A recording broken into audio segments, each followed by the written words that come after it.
And right now, you are looking at the feed from a press conference where Texas Governor Greg Abbott is about to speak. We'll bring you that as soon as it starts. I believe it's about to begin. Let's listen in. Your county respond to this.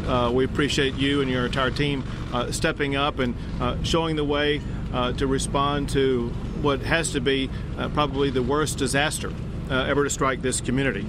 Also want to express my gratitude to the other officials who are gathering with us here today. This is just the beginning of what will be a very robust response by both local, state, and federal officials.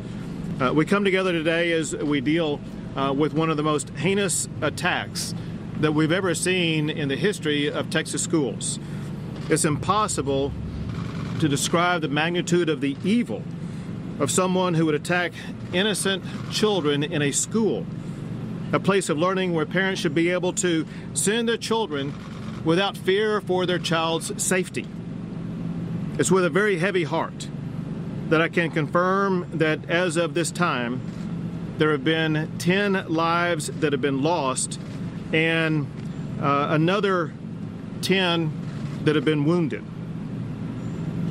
We grieve for the victims who lost their lives at Santa Fe High School, and we pray for the families who are suffering and will continue to suffer in the days to come. Nothing can prepare a parent for the loss of a child. This will be a long and painful time for these parents as they work their way through what has to be the greatest challenge they've ever dealt with. We mourn with them. We mourn as fellow Texans.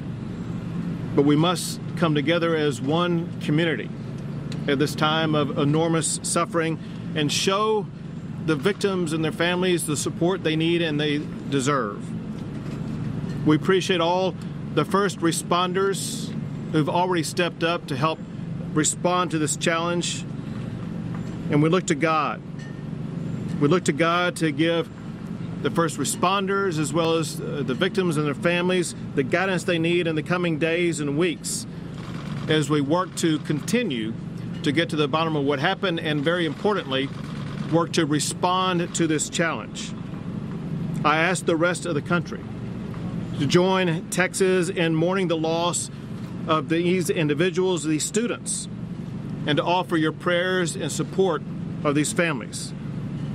And I ask every parent out there,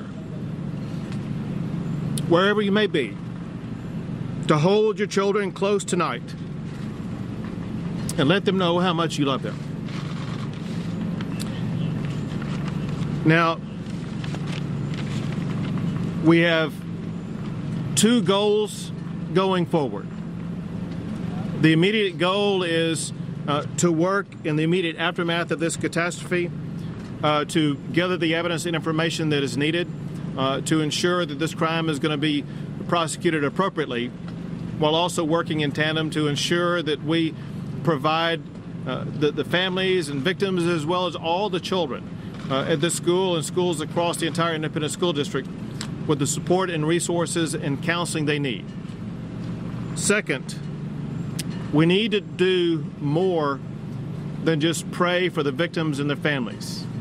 It's time in Texas that we take action to step up and make sure this tragedy is never repeated ever again in the history of the state of Texas.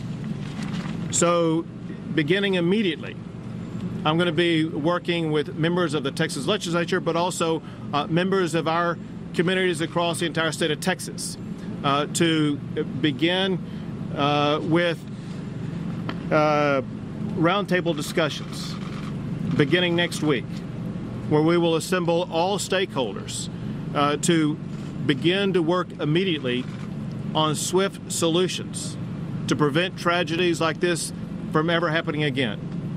We want to hear from parents. We want to hear from students. We want to hear from educators. We want to hear from concerned citizens. We want to hear from those who hold the Second Amendment right in high esteem. We want to hear from everybody who has an interest in what has happened today so we can work together on putting together laws that will protect Second Amendment rights, but at the same time ensure that our communities and especially our schools are safer places.